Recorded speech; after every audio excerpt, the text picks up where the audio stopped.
Salut la Team Uppercut, on se retrouve aujourd'hui pour une nouvelle interview avec un combattant qui est juste à côté de moi, vous l'avez reconnu. Il combattra le 21 juin à Courtrai, en Belgique, à l'Hexagone MMA. Son surnom, c'est l'arracheur de rêve, Walid Tandia. Wally, comment ça va? Ça va super et toi? Ouais, ça va tranquille. Du coup, comment tu te sens pour l'approche de ce troisième combat pro? Franchement, je me sens bien, bonne préparation. J'ai eu pas mal de repos, c'est-à-dire que j'ai pas mal coupé. Et surtout, j'ai pris le temps là cette fois-ci de revenir. Et je me sens bien, je me sens dans une bonne progression. C'est ce troisième combat pro, il intervient après une pause de 4 mois. Ouais. T'es pas habitué à faire ce genre de pause de 4 mois? C'est bizarre. Qu'est-ce que ça te fait de recombattre après 4 mois comme ça? En vrai de vrai, j'ai toujours la sensation de la cage. Je pense que quand je vais retourner dans la cage, surtout qu'on a travaillé pas mal de thématiques avec beaucoup de sparring, etc. J'ai pas cet oubli de la cage, mais ça m'a fait bizarre cette sensation de ne pas combattre, pas d'activité, d'être seulement à l'entraînement. Parce que j'enchaînais les fight week, les préparations, j'enchaînais tout le temps. Et ça change, c'est différent. C'est pas plus mal, ça me laisse du temps pour ma progression.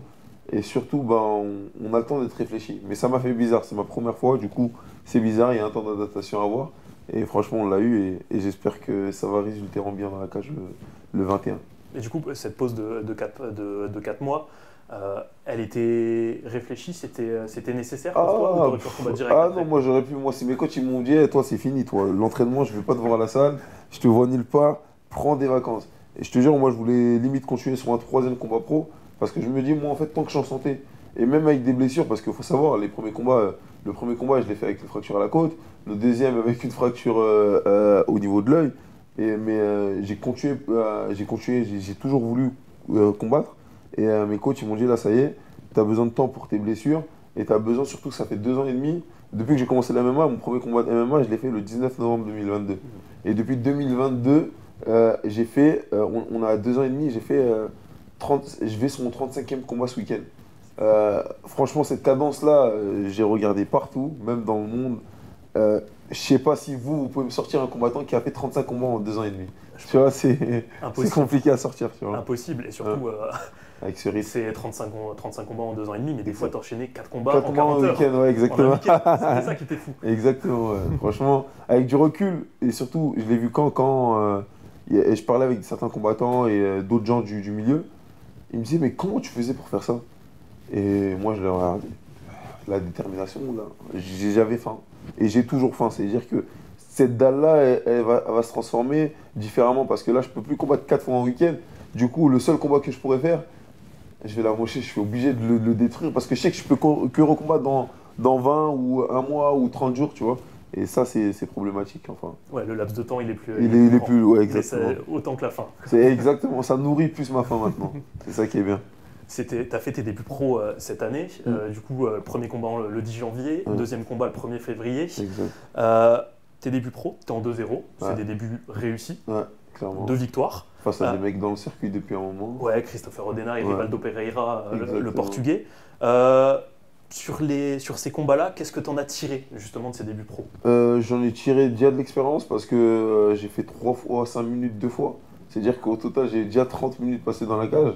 Ça veut dire que c'est une expérience conséquente qui vient s'ajouter à mes 32 combats auparavant. Et en plus de ça, j'ai appris à un peu plus gérer mon temps parce qu'il faut savoir que l'amateur et le combat professionnel, ça n'a rien à voir. Pas déjà au niveau de l'impact des coups, mais surtout au niveau de la gestion du temps parce que tu passes de 3 à 5 minutes. 5 minutes, c'est conséquent et c'est une gestion d'efforts différente. Et depuis que j'apprends à gérer ça, c'est différent et je me sens beaucoup mieux dès à présent. Et je sais que j'ai le cardio. J'ai un cardio pas infini, mais j'ai un cardio de monstre pour pouvoir assumer ces 2 fois 5 minutes avec beaucoup d'intensité, avec un intervalle de 20 jours. Tu vois, c'est-à-dire que là, on est sur une marge de progression qui est assez conséquente. Ouais, t'es vraiment serein et Franchement, tu t'es bien adapté au monde pro. Justement, sur ton deuxième combat contre Rivaldo Pereira, il a pas mal fait parler ce combat. Exactement. Il y a des gens qui voyaient plus une victoire de Pereira. Toi, comment tu l'as vécu un peu tout ce qui a pu se dire autour de cette décision-là? En vrai de vrai, j'aimerais dire aux haters, allez passer la formation d'arbitre. Tu vois, je sais pas, allez à la FMMF, faites arbitre parce qu'en soi, quand je regarde le combat, pour moi, je suis victorieux déjà. Certes, pas à l'unanimité, mais j'ai fait ce qu'il fallait pour prendre ce combat-là. Certes, j'aurais voulu un finish comme tous les combats que j'aborde, mais malheureusement, c'est pas un finish qui est arrivé cette fois-ci. Mais il faut savoir que je préfère faire 2 décisions en début de carrière et après faire que des finishes, que faire deux finishes et après que des décisions. On l'a vu avec multiples combattants, prendre des gens qui sont pas à la hauteur, entre guillemets, prendre des adversaires en étant favori à 90%. Moi, je prends du 50-50, moi, je prends du 60-40. Pour moi, je suis à 90-10 parce que pour moi, c'est moi le meilleur. Mais sinon, sur le papier, honnêtement, quand on regarde les typologies de mes adversaires, c'est du 50-50, 60-40. Franchement, il y a de l'adversité en face de moi. Je ne prends pas un Péruvien qui vient pour visiter la Tour Eiffel. Hein, tu vois, je prends vraiment de l'adversité parce que je vise vraiment une ambition lointaine et j'ai vraiment envie d'assouvir ma dynastie en étant ancré et solide. Pas un vieux champion, un champion qui a arraché la tête à tout le monde, quoi. Et donc là, ce week-end à Courtrai, tu combats contre Sahel, qui a Ouais, un combat qui est en 1-0. Tu as déjà commencé à monter un peu la sauce sur les réseaux avec deux, trois vidéos. Comment tu le vois se passer ce combat? Je le vois, en fait, Sahel Walizada, c'est un mec agressif et un mec imprévisible et un mec qui a un bon, qui est physique quand même. C'est-à-dire qu'il y a pas mal de vigilants à voir. Et selon la stratégie sur laquelle je travaille, c'est un profil qui va me permettre de progresser ou non. C'est-à-dire que dans le sens où si j'arrive à sortir la prépa que j'ai fait pendant ce fight, ça va être un combat facile où je pourrais vraiment l'éliminer rapidement. Mais par contre, si j'arrive pas à installer mon jeu rapidement, c'est quelqu'un qui peut me pourrir le combat et faire un combat de merde. Et du coup, j'ai mon défi en tête, c'est vraiment comme tous mes adversaires, je vais pour le finir, mais vraiment sortir les 7 semaines que j'ai travaillé. Parce qu'en vrai de vrai, sans te mentir, moi si demain on était resté dans le même style que j'avais, rouleau compresseur où je mets de la pression constamment, c'est moi qui avance même si j'ai des points forts, c'est-à-dire que je peux utiliser mon allonge ou autre pour garder mon adversaire à distance. Mais si je reste dans mon jeu actuel, je peux laminer beaucoup d'adversaires. Mais sauf qu'arrivé au bout d'un moment, je vais être restreint. Quand je vais augmenter d'adversité, je vais être restreint. Du coup, là, on peaufine ce style-là, plus intelligent, avec un fight IQ, une intelligence de combat, savoir quand est-ce qu'il faut accélérer. Si je suis accéléré pendant 5 minutes, sur 5 minutes, et j'arrive à gérer ces 5 minutes-là, l'adversaire, il ne va pas pouvoir suivre la cadence. Et du coup, on travaille ce style professionnel, mais vraiment, on ne vise pas je vise le après mes 10 premiers combats professionnels, pouvoir taper des mecs vraiment chauds à l'international, pas uniquement sur le niveau national. Tu es déjà dans l'anticipation de ce qui va arriver plus tard en termes d'adversité. Ouais. Et donc, on l'a dit, tu parles beaucoup, tu aimes beaucoup hyper les combats. Avec ça, forcément, il y a des critiques. Ouais, c'est vrai. On a l'impression que toi, ça te nourrit les critiques, que tu aimes ça. Ouais, honnêtement, ouais. Petit à petit, ça commence à me galvaniser plus qu'avant. Parce qu'avant, il y avait moins de critiques, c'était beaucoup. Je trouve que on devient trop doux à force d'entendre t'es trop beau, t'es trop fort, t'es trop si. Non, moi je viens d'en bas, j'ai toujours été le outsider. J'aime bien qu'on me mette dans cette position-là. Et quand on me met dans cette position-là, c'est là où je reviens encore plus méchant. Parce qu'à chaque fois, tu as envie de prouver, les faire taire. Et clairement, c'est mon but et ça m'a nourri là, sur les prochaines échéances. Je pense que les haters, je vais les faire taire encore plus. Ouais, tout ce que tu as pu entendre avec exactement. Les deux derniers, même au-delà. Un mec que j'ai lavé pendant 3 fois 5 minutes, qui vient de battre un autre combattant du circuit qui est très bon. On me reproche de ne pas l'avoir fini. Mais le mec, je lui ai mis un knock dans le combat, je l'ai lavé pendant 3 fois 5 minutes, il n'a rien sorti. Et vous êtes là pour mon premier combat pro à me crier dessus. Mais tranquille, pas de problème. Mais quand je vais mettre des KO à gogo, tranquille, vous regarderez et vous criez. J'attends de voir qu'est-ce qu'ils vont dire quand je finirai tous mes adversaires. Ils diront, ah bah là, il prend des gens nuls. Non, j'ai toujours pris des gens avec une adversité cohérente et très bon, mais c'est juste moi, dans mon style, qui devient meilleur. Tu l'as dit, tu as fait notamment référence au combat contre Odena. Il y avait quelqu'un qui avait réagi après le combat contre Odena, c'était Baki. Il a dit heureusement que mais heureusement, en vrai de vrai, quand on regarde son dernier combat, lui aussi, heureusement qu'il ne va pas affronter aussi. Parce que le Brésilien, moi je le lamine pareil, limite sur le premier round, je le lamine, tu vois. Mais il y a toujours des critiques. Après, c'est toujours c'est l'entertainment. Mais honnêtement, mon niveau à l'heure actuelle, sur le peu de temps que j'ai passé dans le game, 2 ans et demi dans le game, comparé à ces gens-là qui sont là depuis 5, 6, 7 ans, franchement, il n'y a pas photo. Ils n'ont pas fait mon chemin en si peu de temps. Et tu l'as dit, Baki s'avait chauffé aussi avant avec l'épisode du sparring, etc. Et tout. C'est toujours dans tes plans, toi, potentiellement, de gravir les échelons pour oui. arriver à l'affronter? Bah moi c'est le top moi c'est le top français que je vise, le top européen, le top mondial, dans un premier temps, step by step. Mais honnêtement, ces gens-là, s'ils sont dans mon viseur, s'ils sont dans le circuit, ils sont logiquement dans mon viseur.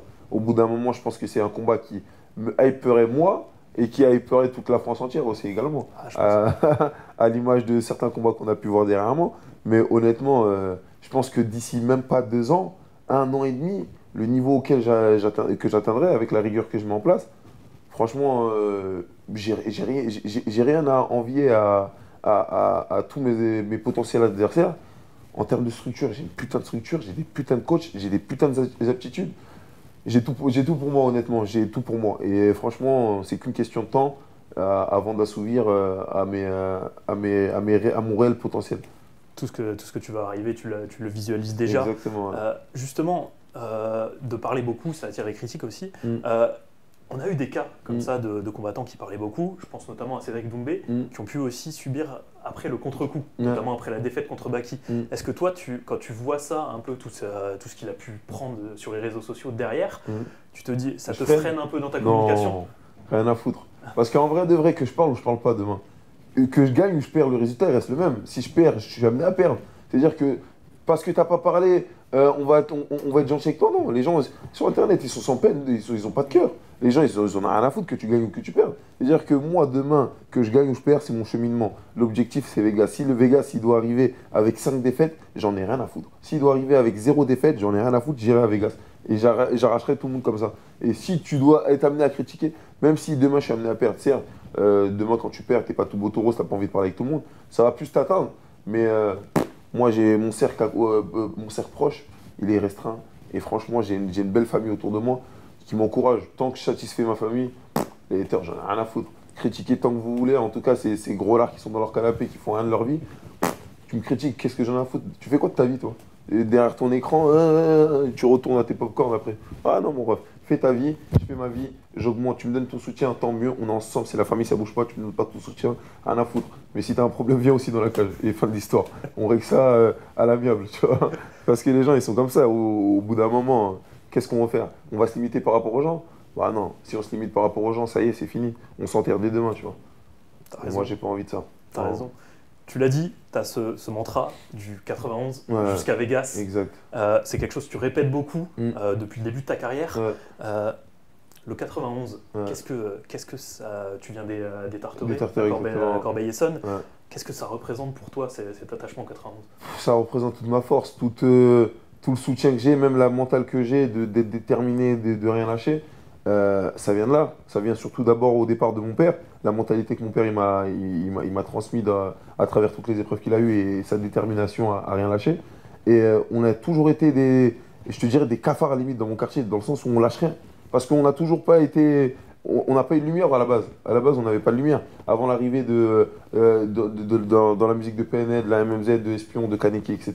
Avant ça, on n'avait pas de lumière. C'est-à-dire qu'on nous voyait comme les petits banlieusards qui peuvent rien faire. Du coup, j'ai toujours voulu tout déjouer, même quand j'étais à l'école. Aujourd'hui, je déjoue dans la MMA, mais avant ça, j'ai eu un parcours scolaire où, limite, on me disait je devais arrêter l'école en 3e, 4e. Au final, on me conseillait de faire bac pro, je sais pas quoi. J'ai fini avec un BTS, une licence, un bac plus 3. J'ai eu mon bac technologique avec une mention. C'est-à-dire que j'ai toujours voulu déjouer tous ces codes-là parce qu'on nous a mis dans certaines cases. Et j'ai fait non. Moi, personne ne va me mettre dans une case. C'est moi qui définis là où j'ai envie d'être et où je vais aller. Et peu importe d'où j'ai grandi, peu importe mon milieu social, c'est moi qui va définir. Et au fur et à mesure de la vie, chaque chose que j'ai pris, j'aime le répéter parce qu'à chaque fois je le fais. Chaque chose que j'ai entrepris, Dieu merci, j'ai réussi à le faire avec brio. Et aujourd'hui, dans la MMA, je le fais avec brio au bout de 2 ans. Et c'est que le début de l'aventure. Tu vois, je vise minimum 10 ans de carrière. Et sur ces 10 années de carrière-là, les gens, ils sont pas prêts de voir ce qu'on est prêt à faire. Tout déchiré. Exactement. Tu l'as mentionné, ta PNL aussi vient des Tarterets. À quel point c'est une source d'inspiration de voir il y a des Tarterets, de les voir réussir. Toi, à quel point ça t'a influencé? Moi, c'est-à-dire qu'en fait, même si tu es déterminé dans ta tête et tu as ton objectif, te dire que tu peux parce que lui, il l'a fait, ça te donne encore plus de soutien. Parce que même si tu vois un autre humain réussir, tu te dis peut-être il n'est pas pareil que toi. Mais là, lui, la personne en face de toi, elle vient de ton quartier, elle a grandi comme toi. Du coup, tu te dis cette personne-là, elle a réussi. Je peux réussir. En fait, elle te donne une nouvelle ouverture sur le monde et elle te fait dépasser tes limites. Tu vois, vraiment, tu peux te permettre de viser les étoiles et t'as pas de frontières. Ta seule limite, vraiment, c'est toi. Et tu vas à fond dans ce que tu fais. Et ça te rassure, vraiment. Et du coup, il y a du 91 jusqu'à Vegas. Ouais. Vegas, pour toi, c'est l'UFC. Exactement. Bah, le siège social de l'UFC, il se retrouve là-bas. En vrai, au début, je disais Vegas parce que bah, tu as l'UFC Apex, etc. Tout ce qui se retrouve à Vegas. Et au début, je le disais comme ça avec mes potes pour rigoler. Et je vois au fur et à mesure que cette phrase elle devient accrocheur jusqu'à Vegas, jusqu'à Vegas. Je fais ah ouais, en vrai de vrai, mon objectif, c'est jusqu'à Vegas. Et le but, c'est ça, clairement, d'arriver jusqu'à Vegas. Pas aller en voyage à Vegas, je peux me prendre mon billet demain aller à Vegas. Mais je me suis interdit limite d'aller à Vegas tant que j'ai pas signé mon contrat à l'UFC. Et je préfère mettre des mots sur mes objectifs. Quand je mets des mots, c'est comme si j'avais limite un petit toucher. Et c'est comme ça que je le vois. Et du coup, c'est vraiment l'UFC, c'est pas une autre organisation, c'est vraiment l'UFC. Ça peut passer par toutes sortes d'organisations. Tant que la finalité, ça reste la même, je peux passer par diverses organisations tant que ça m'apporte au niveau de mon niveau et financièrement parlant. J'irai, mais mon but, ça reste l'UFC, bien évidemment. Je suis assez jeune, j'ai 23 ans à l'heure actuelle. Tu vois, si tu regardes l'âge de forme des champions, tu vois, c'est 30 piges. Le plus jeune, bah, là, en ce moment, c'est Topuria qui a 27-28. Mais si tu regardes bien, généralement, sur les catégories comme les miennes, l'âge fort, c'est 30, 31, 32. Et du coup, bah, je pense avoir un peu le temps pour assouvir mon désir. Justement, l'UFC, comment tu te situes actuellement par rapport au niveau UFC? Est-ce que tu te dis que tu en es encore assez éloigné ou tu te dis où tu as pu tourner avec des gens, des combattants de l'UFC et tu te dis, en fait, j'en suis pas si loin. Combien d'années de travail tu te donnes pour arriver En fait, j'en suis pas si loin, mais j'en suis loin aussi également. En fait, dans le MMA, tu peux avoir la technique que tu veux qui peut être retranscrite durant tes entraînements. Mais le combat, ça reste de l'expérience. Ça reste de l'expérience, du fight IQ. Et ce fight IQ, il se passe avec du temps dans la cage, avec de l'adversité différente. Il faut rencontrer plusieurs profils pour peaufiner différentes techniques, pour être limite modulable dans toute situation. Et au niveau technique, etc., je pense que il y a plusieurs paliers à atteindre avant de viser l'UFC. J'ai pas envie d'arriver. Je peux aller signer au Dana White Contenders, arriver à 7-0, mais ça m'intéresse pas de signer au Dana White Contenders pour gagner un combat, avoir mon contrat et me faire laminer. Je veux directement, quand je m'installe à l'UFC, c'est que j'ai déjà un niveau top 10. Quand j'ai mon niveau top 10, je tabasse les premiers d'entrée pour mes premiers contrats. Je finis mon premier contrat, je le balaye. Allez hop, ramenez-moi mon deuxième contrat. Et j'ai pas un problème d'enchaîner et je vais pas regarder les adversaires. Ah non, lui on ne prend pas tout de suite. Non, je suis capable d'enchaîner avec peu importe l'adversaire qu'on met en face de moi. Je suis prêt à le prendre. Du jour au lendemain, je peux passer du top 30 au top 7. J'ai envie d'être prêt à faire ça. Et quand je serai prêt à faire ça, bah, on passera le step. Et ça demande du travail à l'entraînement. Exactement, beaucoup de rigueur, beaucoup. Et j'ai pu tourner, bah, Dieu merci, avec pas mal de champions. Frère, j'ai vu le champion de ma catégorie, enfin pas de ma catégorie, mais une catégorie qui est peut-être envisageable au fur et à mesure du temps, mais Dick Duplessis, c'est un monstre, tu vois. Et tourner avec et voir je suis arrivé là-bas, limite, moi je me dis, je suis qu'un amateur, mais j'ai pas besoin qu'on me mette dans un confort ou autre. Mais on m'a accueilli comme un roi là-bas, et les éloges qu'on m'a faites et dans la case, dans la posture qu'on m'a mis. Un champion du monde, le champion du monde actuel qui a tapé et qui a laminé tout le monde, te dit t'es la future légende de ce sport. À partir de ce moment-là, quel hater je vais écouter qui est dans son canapé et qui va me dire oh il est nul, il n'a pas le level, il n'a pas. Arrache-toi, je vais faire mon travail, c'est qu'une question de temps et j'arriverai à mon niveau, tu vois. Et franchement c'est beau, mais c'est un long chemin, et beaucoup de travail. C'est fort d'avoir un Dricus Duplessis qui pense à toi. Et en plus, sur tes débuts pro, il était là à partager des stories avec toi. Exactement, et tout. Franchement, c'est fort, ouais, de ouf. C'est pour ça que je dis, en si peu de temps dans MMA Games, ce que j'ai pu faire, franchement, je sais pas qui. En amateur, j'étais déjà le plus coté et je suis arrivé pro en étant coté. En étant une superstar. Clairement, c'est grâce aux performances que je fais et l'aura que j'ai envie de dégager et ce que je représente. Et je suis content si demain ça inspire. J'entends beaucoup de gens, beaucoup de jeunes, quand j'étais éducateur à un moment de ma vie, où j'ai des retours de certains jeunes me disent ah, tu nous inspires, regarde, j'ai pu faire ça grâce à ça. Ou même des retours de certains collègues à moi qui me disent regarde les jeunes, ils regardent tes interviews. Je suis content et je leur donne c'est possible. Arrêtez d'écouter les gens qui te mettent dans une case et qui te disent que tu es limité à faire ça. Non, on va faire ce qu'on veut. et personne ne va nous dire quoi faire. C'est tout. Il n'y a rien de plus motivant C'est- qu'un jeune qui te dit que tu l'inspires. Exactement, franchement, ça c'est émouvant et ça me donne encore plus la niaque de tout arracher. Et autour de toi, tu l'as dit, bon, Mm. tu as pu tourner avec Dricus Duplessis. Mm. Tu as aussi Taylor Lapillus à l'US Métro. Metro, tu as les bons combattants. Mm. Tu as Nassourdine qui est dans la même team que, Exactement, management que ouais. toi, Mm. Discipline Management, Mm. géré par Younes. Mm.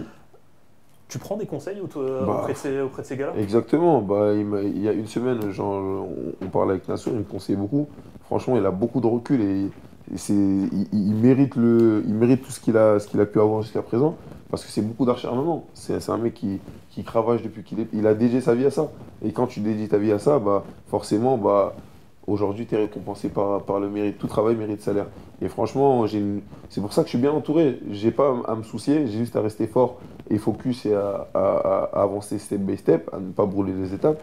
J'ai une équipe solide à côté de moi avec un putain de management, des putains de coachs, des putains de sparring partners. Je peux bénéficier d'expérience des anciens. Tu vois, le jeune, certes, peut-être il peut être plus rapide que l'ancien, mais l'ancien, il connaît le chemin. C'est-à-dire que tu as beau courir, mais si tu sais pas où aller, tu es perdu. Du coup, nous, on attend tranquillement, on est derrière les anciens, on écoute leurs conseils et on avance. Tu vois. Ouais, t'es pas la tête brûlée qu'on veut faire penser, tu prends aussi beaucoup auprès des anciens. Maintenant, j'ai cette mentale, mais des fois, je suis la tête brûlée aussi.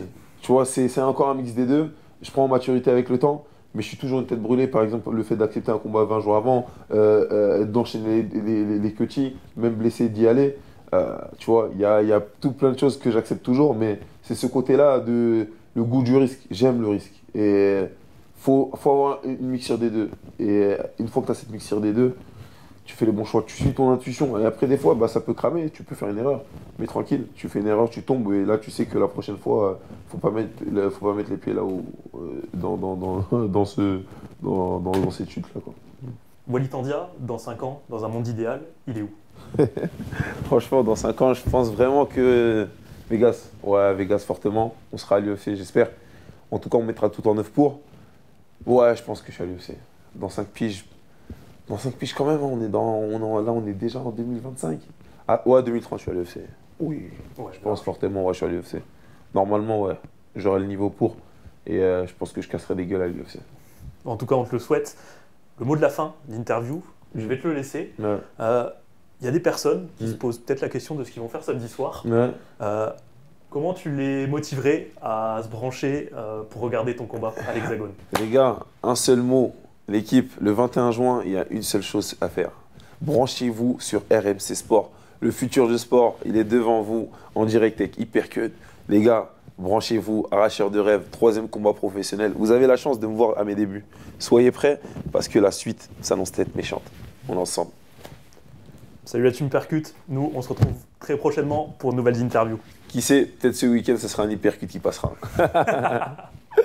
Il faudra faire la petite dédicace. À la Franchement, fin. si ça passe, ouais, je te regarde direct. RMC, Hypercut, dédicace. Non, mais-